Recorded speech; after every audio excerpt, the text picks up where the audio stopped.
Welcome to today's Silicon Slopes Town Hall.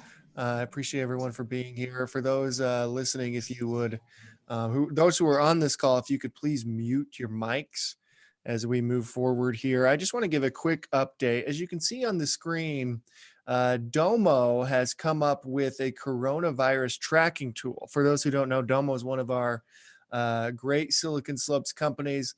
If you go to domo.com/coronavirus-tracking, you can get a sense for how this is affecting the entire world. They're tracking everything, but I wanted to just point out where we're at in Utah right now. Looks like there's been 346 total confirmed cases, one death, and you can see all those numbers there. So if you want to track this, go to domo.com/coronavirus-tracking. To get more details on everything happening. I wanted to point that out. Another thing I want to point out, and Drew, if you wouldn't mind pulling up slopeserves.com so that people could look at that as we start here. It's been incredible the way the Utah startup and business and tech community has rallied around Utah and around each other and through SlopeServes. So I would encourage everyone to go to slopeserves.com. There's 4 ways to get involved there. As you can see, you can donate money, you can volunteer, you can give supplies, and then stay informed. We have a Slack channel that you can get invited to by going to slopeserves.com. We have a newsletter, and it's been incredible. And we're going to have Mark Newman and Jeremy Andrus a little bit later to talk about kind of that initiative and the way, our community is rallying, kind of the incredible progress we've made, particularly around testing. And like we have over 3,000 tests now we can do in the state of Utah. Mark Newman's going to give us an amazing update on how we're going to even increase those numbers.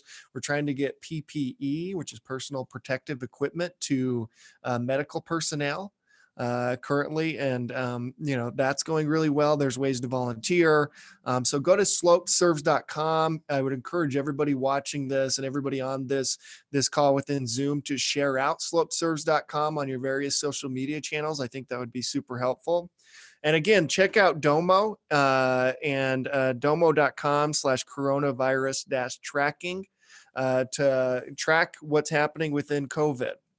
Now I have a quick update on the agenda for today's town hall. We have to excuse Mitt Romney, who is in the thick of it up there in the Senate currently, as they're trying to finalize the passage of this stimulus bill.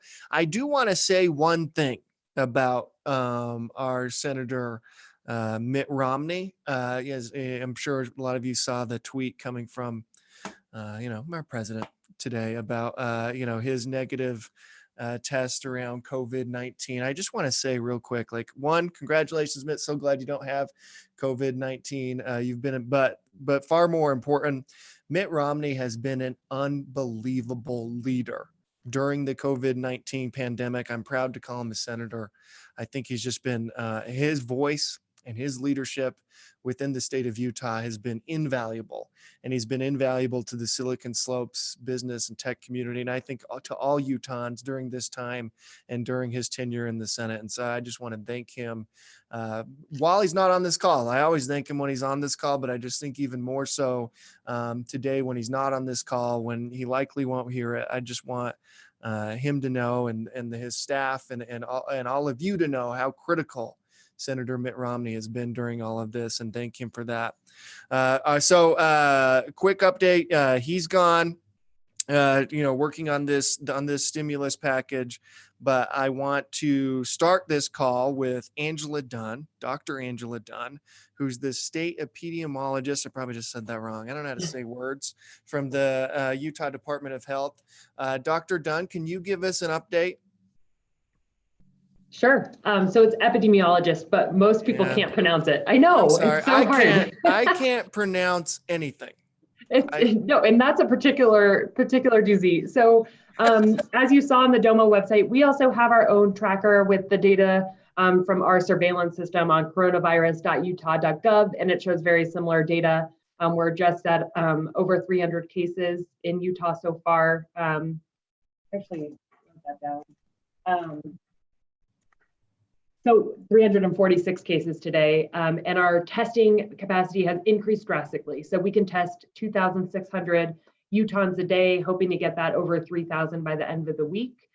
So we're hoping to actually get more cases because of that. So we know that there are a lot of mild symptoms out there and people not getting tested, and we want them to get tested. And so it's odd to think that you want to get more cases over the coming weeks, but that'll just allow us to understand where the spread is in our community so that we can apply interventions more effectively.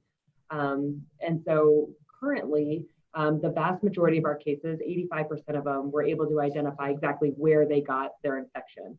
So that means we know they traveled or we know they were exposed to a specific individual. And that's a good thing. So that means we don't have widespread community transmission yet. And we're hoping to keep it that way. And Dr. Dunn, can you confirm the number of cases? Sure. Well, as of this morning, 346. 346. And I want to dig a little bit deeper with you as well on testing and our capabilities. We had ARUP on this last town hall. Oh, good. And them talking about, being able to spin up around 3,000 tests per day, which Yep. is incredible. That's a huge jump in the number of tests that the state of Utah can do. But where are we with testing? Is it increasing every day? And how can the Silicon Slopes community rally around that? Sure. So ARUP has done great work in terms of predicting the supplies they're going to need before this pandemic and being able to increase their supply chain throughout this pandemic. So ARUP, Intermountain, and the Utah Public Health Laboratory are all increasing their capacity to test. ARUP is a little different because they use a little different of a process. So they haven't had as much trouble getting the supplies needed to run the test. The goal is to get up to about 5,000 a day state through all of our laboratories in the coming weeks. ARUP is a big chunk of that. So we're there. I think in terms of who we want to test, we use an influenza-like illness indicator. So that's something we track every year, and it's basically the same symptoms as COVID, respiratory symptoms, fever. And if we were to test all people with influenza-like illness every day, it would only be about 1,000 Utahns a day. And so I think we're at that capacity now where we can actually test everybody with symptoms and really figure out who has COVID. One question I have for you, Dr. Dunn, it seems like the testing centers or the testing centers that were announced yesterday or Monday, I don't know what day it is. I can't say things and I can't tell you what day it is, Dr. Dunn, but it seemed like all of the testing facilities that were announced were in Salt Lake County. How are we going to start to, test all the way from Logan down to St. George and everything in between? Absolutely. So the University of Utah and Intermountain are the ones who are starting their drive-through center sites. Summit County is in there as well. Intermountain also has St. George. And so we're getting the major urban centers. The Utah Department of Health is working with our rural hospitals and our rural local health departments to set up mobile clinics so that we can get to the kind of corners of the state as well. So that's in process. Do you expect the number of tests that we can perform to increase beyond even the 3,000 soon? We could. We're not maxing out our capacity right now. Really? So ARUP, I think, has a goal of about 5,000 a day. And I think as people, these social distancing measures are keeping everybody healthy, even if it's not from COVID-19. So people are just having less symptoms in general, especially as we're ending the flu season. And so we're hoping that, this is a sign that COVID-19 is decreasing, but it's also a sign that all respiratory viruses are decreasing. So there might be a lower demand than there was in, say, January. I also have a question for you, which I think is an interesting one, which got brought up in one of our lives earlier today around like a lot of these testings, like you can do like the drive up, right? You drive up in your car and you can get tested. What are we doing for those who don't have a car? So they just still test them in the open air outside. So people can use public transit to get there. There's issues with that too, but testing is safer when it's in the open air because if the person sneezes or coughs, it's not in a closed room. And so it's less likely to infect someone else. Is the process to get tested still the same as it has been, where you go on first, you do like that online survey to basically say, and then you call the health provider? Can you talk about, can anyone get tested? Because we've been hearing, and I got an email, a couple emails actually from members in the tech community, said it was like really difficult to get tested still. Now, maybe those are a little bit old. given, the ramp up that's happened. Right. But can you explain the process and let us know if that's Sure. changed at all? So you can actually go to any of the University of Utah or Intermountain sites and drive up and get evaluated on the spot. Another option is to use telehealth or call your provider, and they can give you a referral to a testing site. And then for people who aren't connected to a healthcare system, they can call the COVID hotline and get referred to the site as well. And so it is a lot more open now that we have increased capacity and we have these drive-through test centers. So anybody can go in, get assessed, and if they have the symptoms consistent with COVID-19, they'll be tested for it. There's also these home testing kits, and someone watching this live is kind of submitted a question for you. And Med Central is a company here locally in Utah who is helping with these home testing kits. I'd love to get your take on them. The question that I just got from the person watching this is, the UK just announced the acquisition of 3.5 million at-home test kits that have 15-minute turnaround times. And that's the same thing we're hearing from Med Central. Any thoughts on these home testing kits? Yeah, I don't know much about them, so I don't know what they're looking for in terms of diagnosing COVID-19. Of course, all of our testing has to be FDA approved, and people get frustrated by that. But for physicians like myself, it's a comfort knowing that FDA has approved it, and that means you can trust the results. And so the last thing we want to do is have people out there either thinking they're negative when they could still have COVID-19, or thinking they have COVID-19 when they really don't. And so I don't know, without knowing the specifics about what those home tests are looking for, it's hard to comment on it. Okay, perfect. Well, I'll send you some details, Dr. Dunn, on that. But I'd love to get your feedback and thoughts on these, because that's something, again, that's been going around within our community as a potential solution for this testing. Jeanette Bennett has a question for you.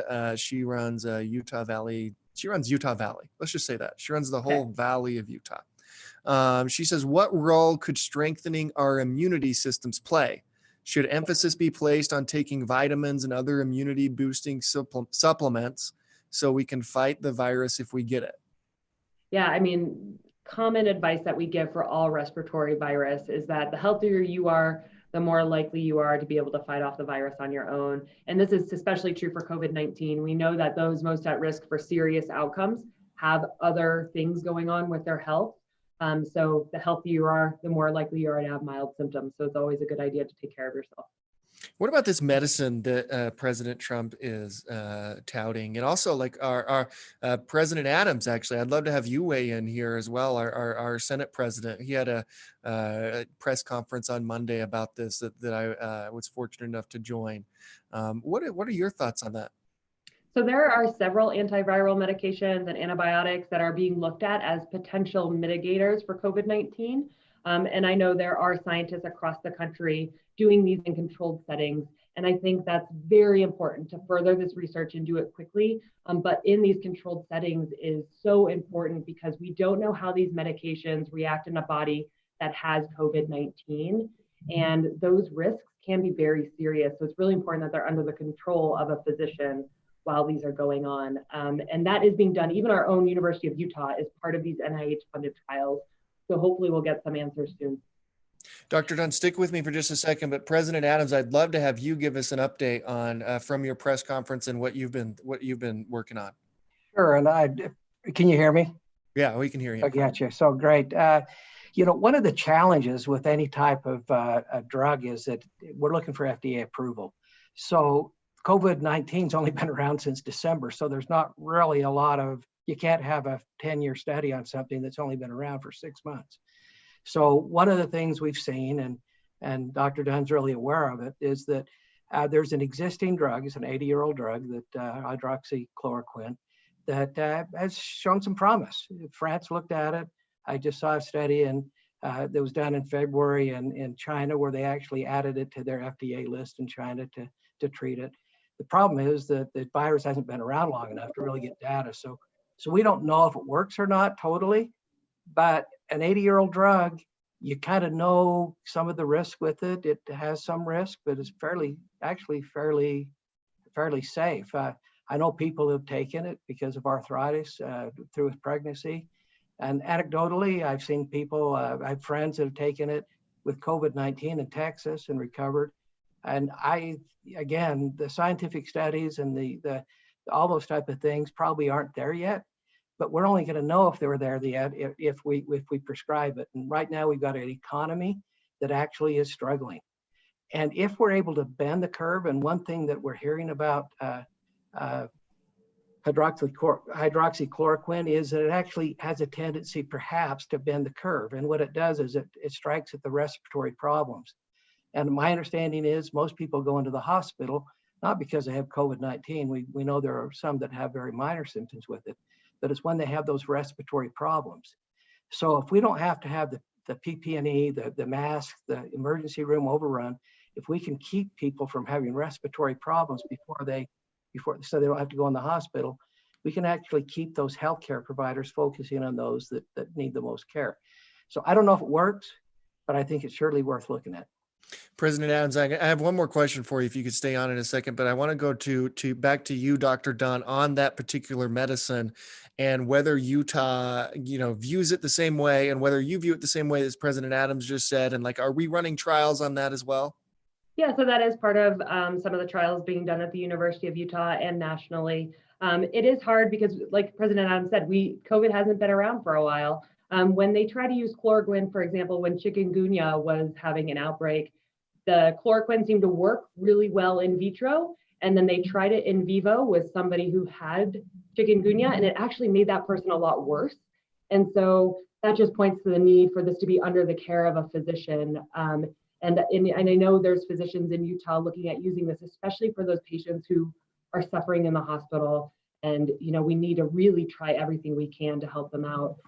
So it is a good thing that we're doing this in the hospital setting and in the clinical trial setting.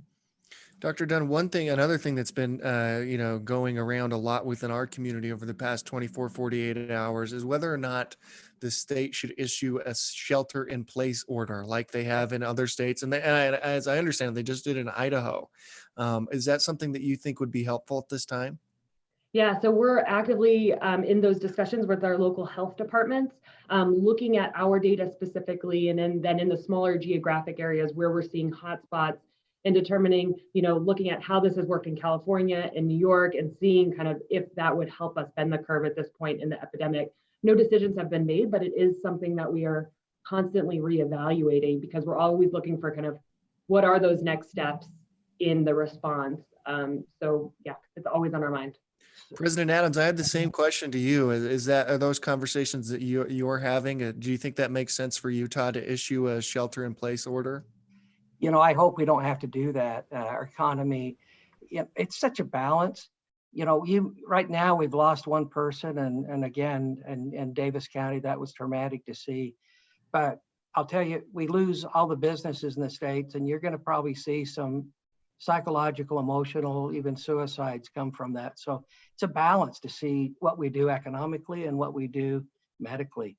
I'd be interested to know right now. I've been tracking New York, tracked New Jersey, and was on the phone today with the Senate president in North Carolina, because they hadn't had any deaths before today, trying to figure out what the other states are doing. But New York had 114 deaths yesterday.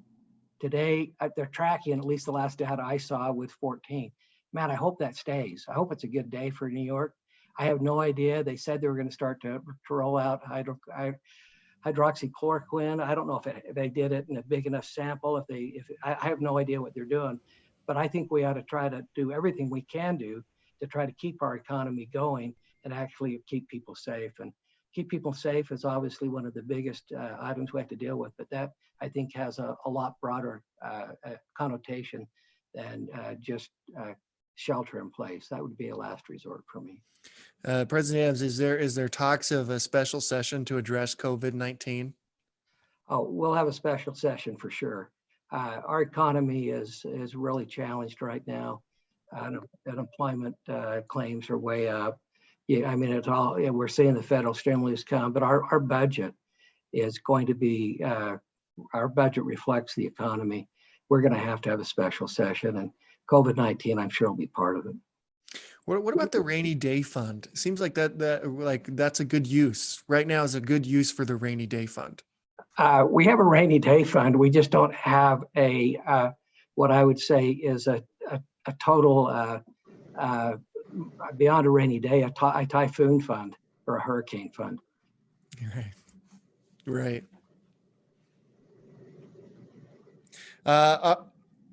I lost Senator Adams there. I can hear you now. Okay, yeah, this is probably the biggest economic challenge we've ever had in the history of the state, and I'd even go back into the 40s, into the Depression. Our economy is really challenged right now. Speaking of the economy, we have Natalie Gochner on, who's part of the governor's task force on that issue. Natalie, can you run us through, you announced the plan, the task force announced the plan with the governor, and President Adams was on that call as well as Speaker Wilson, to combat the economic impact of COVID-19. Natalie, can you talk about what was released yesterday? Happy to do that, Clint. Good afternoon to you. Hello, everyone. Listen, I think I do agree with President Adams. It's a very sobering time, and under the leadership of Governor Herbert and President Adams, Speaker Wilson, business leaders, we rallied to prepare an economic response plan released yesterday. The plan has a lot of components to it, and I know, Clint, you'll want to ask me about it, but the main thing that I want to emphasize is that the public health measures are the most important measure. In other words, the economic response follows the public health response. And if we don't make really careful, if we don't abide carefully by the public health measures that have been articulated by Dr. Dunn and others, then everything gets worse. Yeah, let's dig into the plan. Part of the plan is like stay engaged in the economy, right?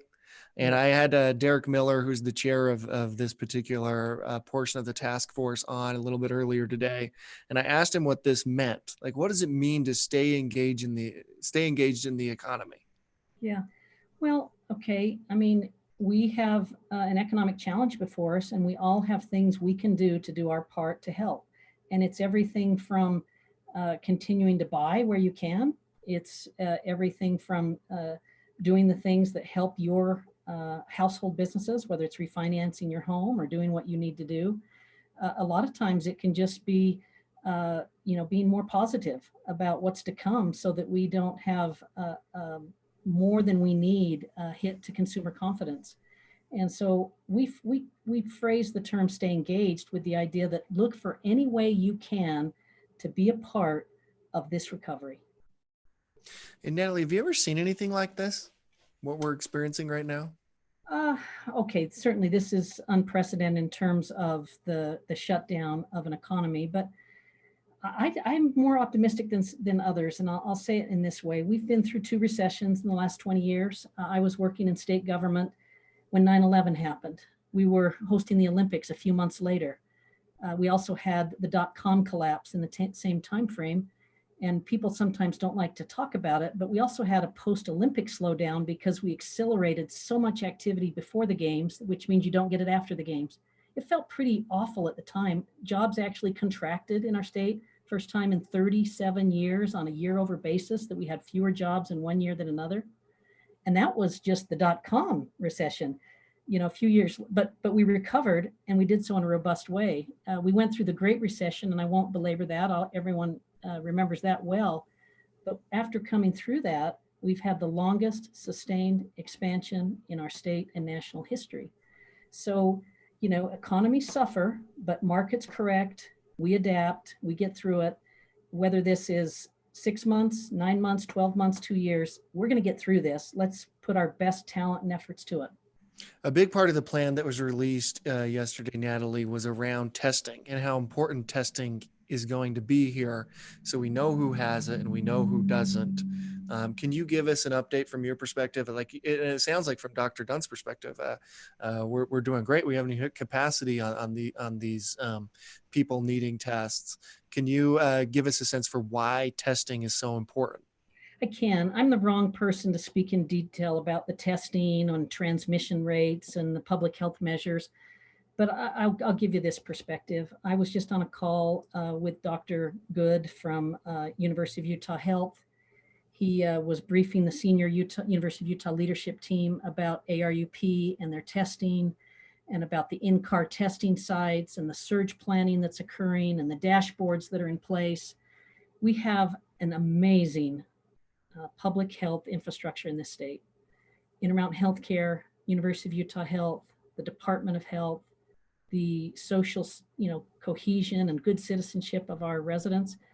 So the reason testing is so important is it provides the parameters that teach you how to control this. You're operating blind without testing. And so I really commend Dr. Dunn, and I commend the Governor's Office of Management and Budget for creating such an impressive infrastructure for us to measure this. And I know what President Adams and Speaker Wilson and Governor Herbert are trying to do is they're trying to avoid as much economic hardship as we can as we protect human health. But everyone acknowledges that human health leads. Yeah, and with that, I want to go to Senator Derek Kitchen, who is on this as well. And Derek, I hear what is being said, and again, like as I've mentioned here, the biggest thing rolling through the most text messages, the most messaging, the most incoming we're getting currently at Silicon Slopes is whether or not there should be a shelter-in-place order. Senator Kitchen, what are your thoughts on that? Well, hello, Clint, and everybody on the call. I appreciate you inviting me today. The shelter-in-place question is something that I'm getting a lot from constituents as well. A lot of people in my community that I have a high respect for are very concerned that we haven't seen this action taken yet. So I would say that we should be prepared as a state, and we need to be communicating that to the general public about what a shelter-in-place might look like, or a stay-at-home order. My primary concern is public health, and everything else is downstream from public health. And if we are concerned about our economy, which we are, I am, everybody has a big concern here. There's a chance we might see up to 20% unemployment. So these are really dramatic times that we're experiencing. But the biggest and most important thing that we can do to get our arms around the economy is to suppress and contain the virus. And so for me, that might include a shelter in place or stay at home directive by our government.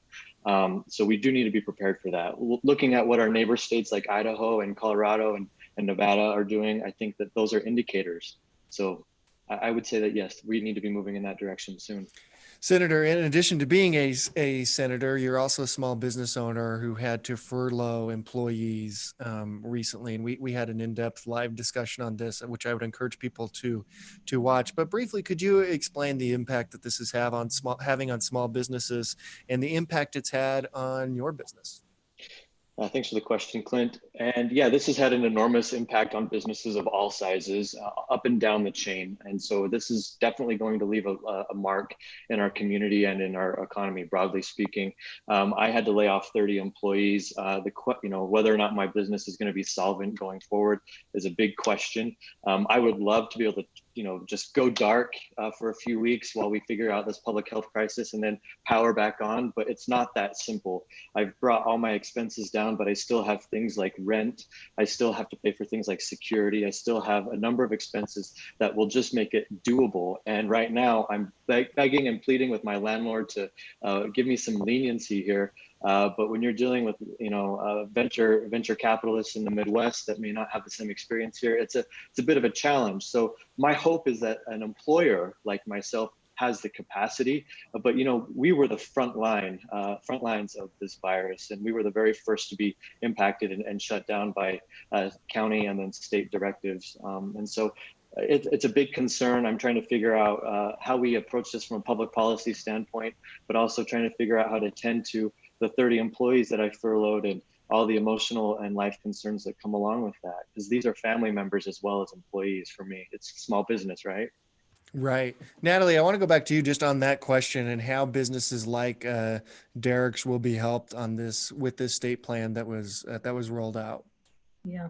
Well, those who've looked at the plan will know that one of the innovations of the plan is to recognize that when economies go through this much of an exogenous shock, there's a predictable pattern. They have an urgent phase, a stabilization phase, and recovery phase. And the reason we move out of the urgent phase is because of the public health practices, but also because of the things that we do purposefully as government and as the private sector to recover. I'm very heartened by the stimulus package that they've looked to have found agreement on. I realize it's not through, but Example, the CARES Act, as they're calling it, will create a paycheck protection program with $349 billion of 100% federally guaranteed loans to eligible small businesses and nonprofits to cover expenses.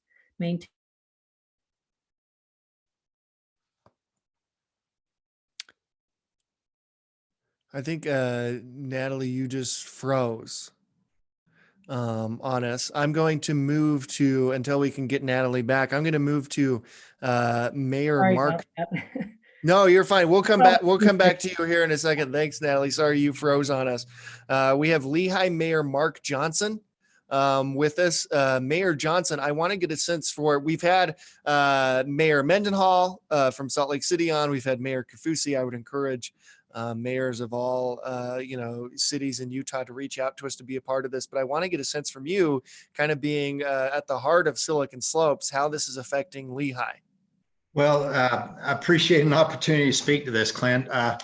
There's when we first started to get involved at what was happening around us, we looked at it really hard and didn't really understand where this was going. None of us did, of course. But we decided at that point we still had to provide services to everybody within the city limits. And we talked to some of the other, I talked to some of the other mayors that are in the area and asked them what they were doing. We decided we were going to continue to provide all the necessary services possible. All our emergency services are running, fire, police, they're fully staffed. All city services, with the except of some of the leisure businesses, the library, the Legacy Center, which is our health facility, we've closed them temporarily. But I'm having all our city staff who can work at home, they're working at home. Our call center is still very active. So anybody who has an issue and needs the city or needs help from the city, they call one number and they call in and they can be directed to whoever can help them. So we're remaining in business. We're continuing to serve, and we want to help people in any way we can. I appreciate that, Mayor Johnson. I want to go back to you, Dr. Dunn, real quick. As we've been on this call, Summit County has actually announced a shelter-in-home order for the entire county. What is your reaction to that? And again, just real quick on like whether or not it makes sense to do this statewide. So I definitely understand why Summit County did it. I think it's a prudent step. They are a hotspot, and a lot of their spread is due to people coming in for their second homes, things that weren't captured in kind of that traveler quarantine intervention that we were doing with travelers from, say, China and Italy before. And so given their spread and given their kind of tight-knit community, I think it is a very prudent step to ensure that people's lives are saved. And still currently though, for the no need to do this statewide. I mean, like I said, this is something we're always in conversation with other local health districts, because we have such variety across our state. Everyone is at a little different spot in the epidemic, and we want to make sure that it makes sense for their local economies as well. So we provide our best public health estimate, and then, the other experts provide their input, and then policymakers make their best decisions. So. I appreciate that. Now I want to go to the chair of the Silicon Slopes Health Impact Committee, Mark Newman, to get an update from him on everything that he's been working on, his committee's been working on, and Slope Serves has been working on. Mark, take it away. Thanks for having me. And while I'm teeing this up, I'm going to have Drew dispatch a quick survey for everyone that's on here. Just a quick question. If testing were available to you, would you get tested for COVID-19? I'll be completely blunt, and I guess, I'm sharing more from the perspective of the business community. I think the posture of we have tests and there's no demand for them is complete BS. And I think it's what we're actually doing here inside the state is intentionally, some of those positions are intentionally kind of hurting us, because what we're dealing with is a crisis of confidence, right? So, and I'm not trying to say that we aren't doing our best as we're trying to ramp up, going from 200 tests a day to a couple thousand tests a day was a monumental effort and was terrific. But speaking, and I'd offer Jeremy to add in as he kind of covers off economic development. There's this fascinating crisis of confidence that's existing inside of the workforce right now, where people are like, I don't know. Like, notice if you've ever gone and picked up anything, how weird you are feeling around the people getting close to you, right? And like, how do we start getting an office going again? How do we start getting a factory going again? How do we start getting a restaurant open again? And there has to be this kind of mutual trust inside of it. And so our goal, and I'll just completely hammering it, is anyone can get a test anytime. And I believe the public health messaging should evolve as we ramp capacity so that everyone can get a test if they want to. And I want to remind everyone on this call that the World Health Organization is saying social distancing is buying time, but it must be paired with widespread testing to stop the coronavirus. This has been best practice across South Korea, across China, and across other organizations that have bended the curve. And if you actually want to go into it, that hasn't been best practice repeatedly across the United States. Like, we can say that as a statement of fact at this point. And it's something that we're trying to affect and really trying to change. We mentioned in Utah, again, continued progress on side of stats and on side of progression around kind of the content coming in here. But I'd also like to compare Utah to New York City. So New York City is 2.5 times Utah in terms of population. We benefit from not being crushed into an island and a few boroughs. But I just want to make sure here is where the testing volume, the negative and positive, was 12 days ago. And now here's what we're hearing today about the New York area. Okay, so we have to be very, very mindful around how we're kind of thinking about capacity, scale, you name it. Because in fact, in the last 12 days, New York is doing 12,000 tests a day, and they'd probably argue that's still not enough. Okay, so what I want to make sure is that from the good of the community, we need to start with, how do we get people back to work? How do we get people back to living life? As parents, when we send our kids to school, are they going to be worried about how many carriers are in a class? Are we going to be worried about, people inside of our office? Are we going to be worried about when someone coughs or sneezes? And we have to marry that between public education, public messaging, best practices, and the feeling of sentiment in the community that there's widespread access to testing. Yeah, Mark, real quick, we have Dr. Michael Good, who is the CEO of University of Utah Health. He's just joined us here. Dr. Good, we're talking about testing right now and how available it is, and what the state's doing to ramp it up. We would love to have you join this conversation with Mark to give us a sense on testing. And then I have another question for you as well. But can you talk about the testing and what you've announced recently? Yeah, sure. Sorry I'm late, but we have ARUP Laboratories, which is part of the University of Utah Health. And earlier this week, they got up to 1,500 tests per day. And by week's end, they'll be at 3,000. They'll have the capability of doing 3,000 tests per day. If I'm doing my math right, that puts us at a level at or even a little bit ahead of what South Korea was able to implement in their community. 3,000 tests per day for 3 million Utahns. That's about 1 test per day per 1,000 Utahns. South Korea has, as I'm reading it, 20,000 testing per day for a population of 50 million, or 1 test for 250,000 South Koreans. Although we have just now brought up that capability, that's just the beginning. We have to get people into the centers and get them tested. So we also have 4 in-car testing sites that we believe can provide testing for 300 patients per day at each site. We're working to bring a 5th site up in Park City in collaboration with Intermountain Healthcare, and in efforts coordinated through the Utah Department of Health, we're trying to make sure we can spread out through the state. And now that the testing this level of testing capability is coming online. We have to think about how we use it strategically. I'm, again, trying to think forward, and this maybe relate to the tail end of the conversation that I just, as I came in. For example, I'm worried about travelers.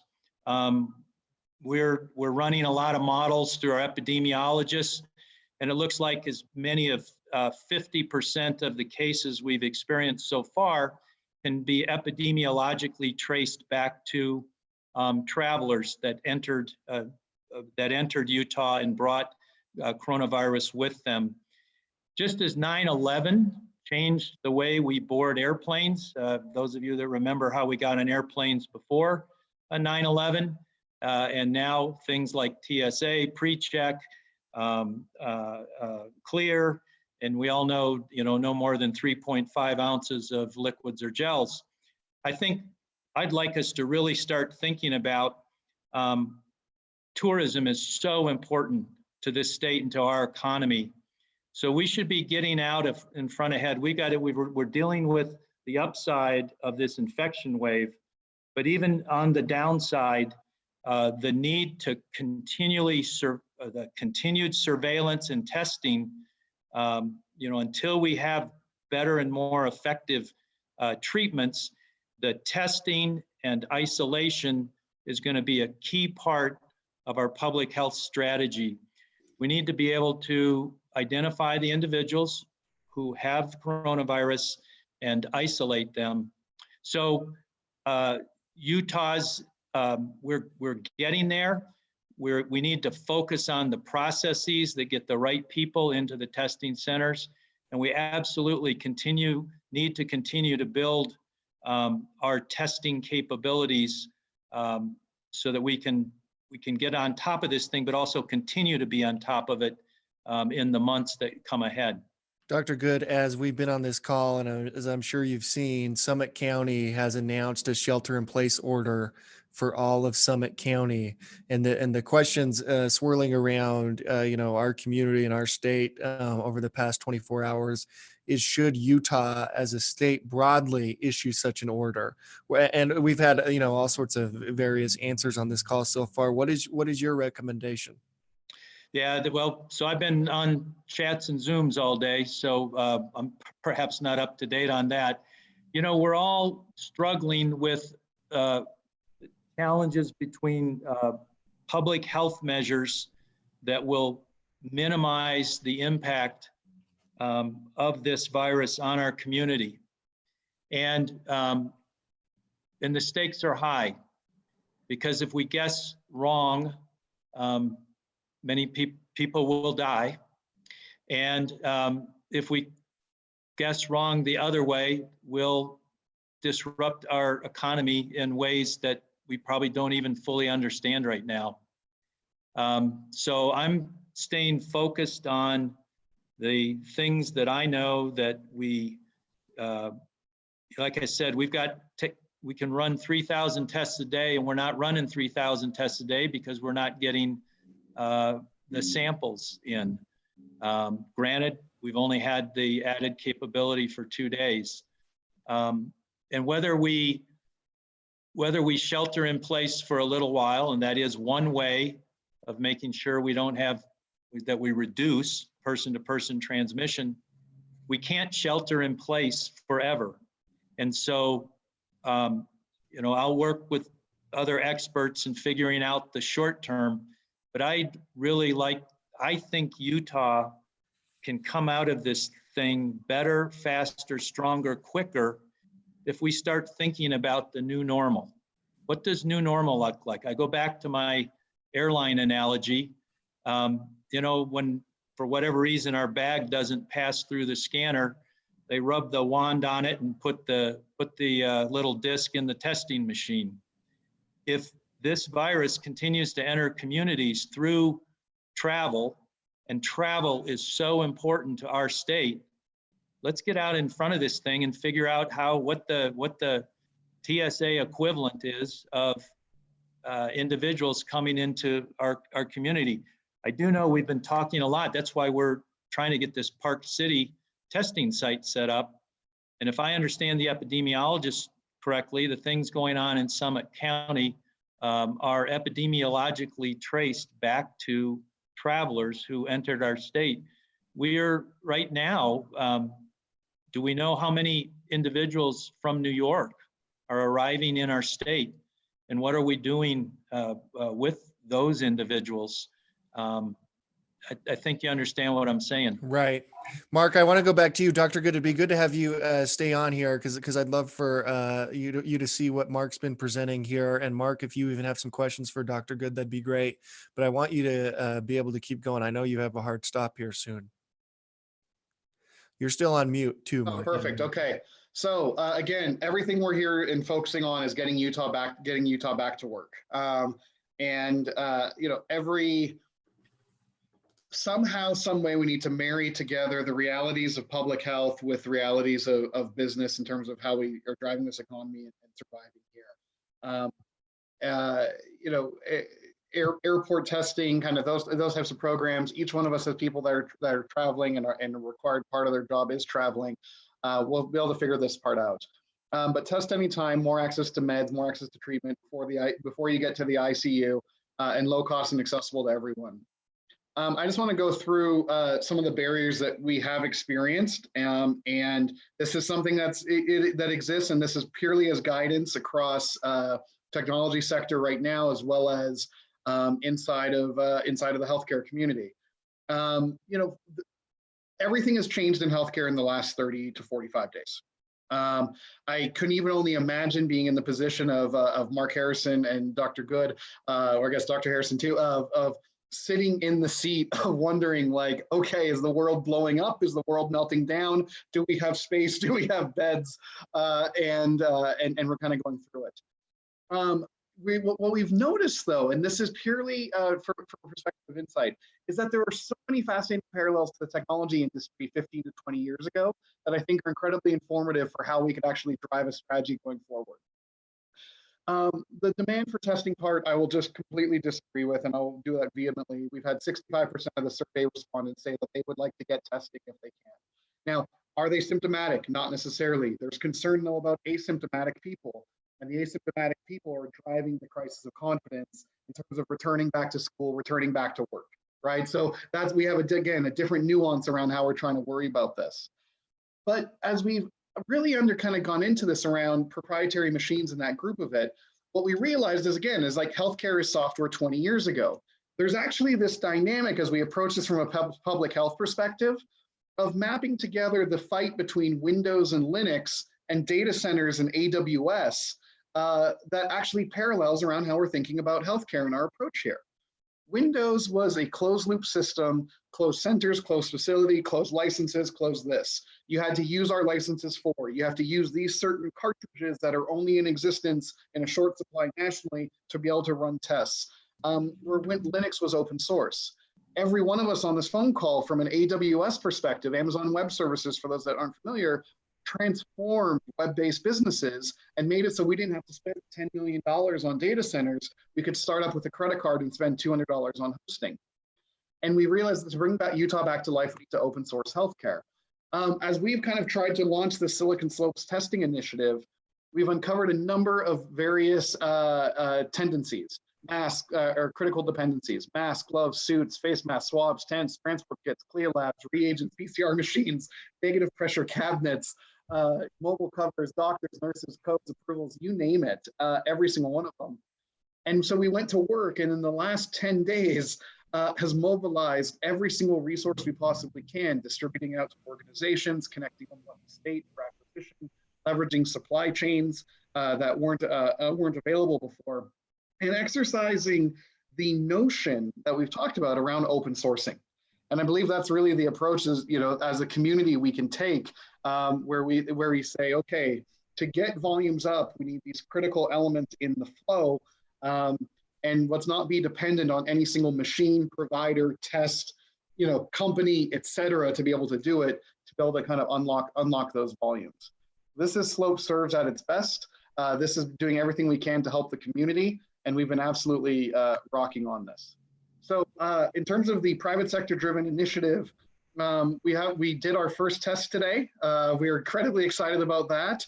That is in a CLIA certified lab that is within an environment that, with trained professionals on here, healthcare professionals behind it, having samples for people who didn't have access to testing, were able to get tested. We are ramping up those tests.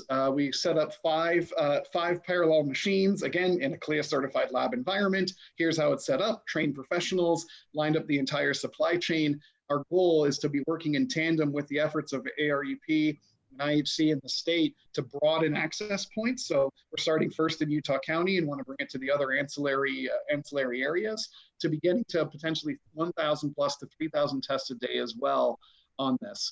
Wholeheartedly from the business community, we just feel like if people are displaying symptoms, how do you get people tested quickly? How do you get them back to work? How do you, kind of go down this path? And we just really want to support all of this. Ultimately, I do feel more optimistic in the last week than when we first started these calls. A short 10 days ago. 10 days ago does feel like 2 years for many of us. Many of us are going through hell when it comes to cutting losses on our business, layoffs on our teams, massive cost changes, and you name it. We're going to do our part to get confidence back, driven through testing, driven through access to treatment. But more importantly, I know we got this and we can get through this. Dr. Good, as we've been on here, first I'd love if you have a response to Mark and what he just presented here. But as we've been, even just now, the Colorado has issued a statewide shelter-in-place order, and Governor Herbert has issued a statement, saying he supports the Summit County order. Is that, are we moving in that direction to where that Utah is going to issue a shelter-in-place order? I don't know, Clint. Again, I've been on the Skype all day working on understanding the epidemiology and the so on and things that I said.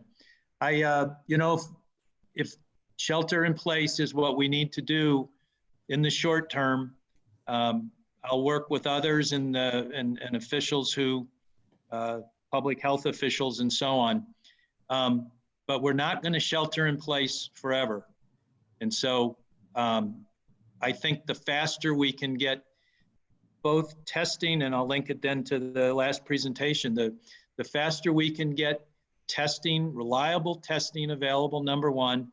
And number two, systems of care, systems, one of the chat questions came up about quarantine, and there's a lot of discussion going on when somebody tests positive and we say, go home and stay in your home. Are we also then infecting other family members, and what should we be doing in that? So testing is a critical piece of this. The experience in South Korea suggests that having better testing available was a key. They're down to, I talked with President Kim, Dr. Kim, who's the head of the hospital there in South Korea. And they're still seeing 60 to 70 cases a day, but they've got a system of care. They've got a system of public health and a system of care which includes widespread testing, but it's a system, and that keeps their rate of infection at a level that the hospitals are now able to manage. Thank you, Doctor. As I mentioned, Silicon Slopes has launched 2 committees around COVID-19, one being the Health Impact Committee that Mark Newman is chairing, the second being the Economic Impact Committee that Jeremy Andrus, the CEO of Traeger Grills, is chairing. And Jeremy, I'd like to come to you to give an update on where that committee currently stands and how it plans to work with other organizations, the state, and everyone else working on this. Awesome. Hey, Clint. Thanks for having me on. First of all, I think it goes without saying, as a CEO and a business owner, as a brother of a sole proprietorship small business owner, connecting with people around the state, this is devastating from the small business perspective. And I'm certainly not capable from an epidemiology perspective of understanding when shelter in place versus not, how do you stop the spread? I fully believe the comments that have been made. Natalie is spot on in saying stopping the spread and public health is first and foremost the most important thing. But from a small business perspective, it's just devastating. I mean, like unlike a recession where you slowly go into negative growth and you slowly emerge, we're at this moment where it was turned off a couple of weeks ago, and that's tough. It's tough for small business owners who don't have balance sheets. And so, we have a committee of business owners, CEOs, sort of diverse perspectives on small business owners. And we are talking about all of the things that where we can be helpful. And I kudos to the governor for quickly assembling an incredible task force of very bright people. Our charter as a committee with Silicon Slopes is certainly not to repeat any of that work. It is to work together. It is to effectively use our relationship with the community as Silicon Slopes, where I believe that we have a big voice, we have a trusted voice, and make sure that this community of business owners understands what resources are available to them, how to access those resources, how to think about best practice around just getting stable footing in their business. I think by the same token, the ability to understand all of the things that they are struggling with and really, really reach out and see where there are gaps, where there are pain points, and really helping communicate those things back to relevant parties, back to the task force.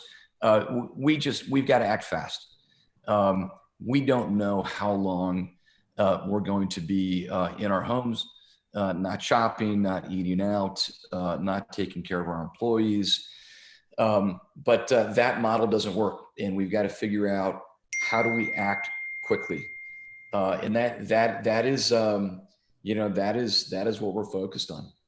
So Natalie, like our committee stands totally ready and willing to help support what you're doing inside of the task force, and the advantage you have with the Silicon Slopes committee here and the community and the organization as a whole is just our ability to be nimble and quick and move fast, and very little bureaucracy on our end.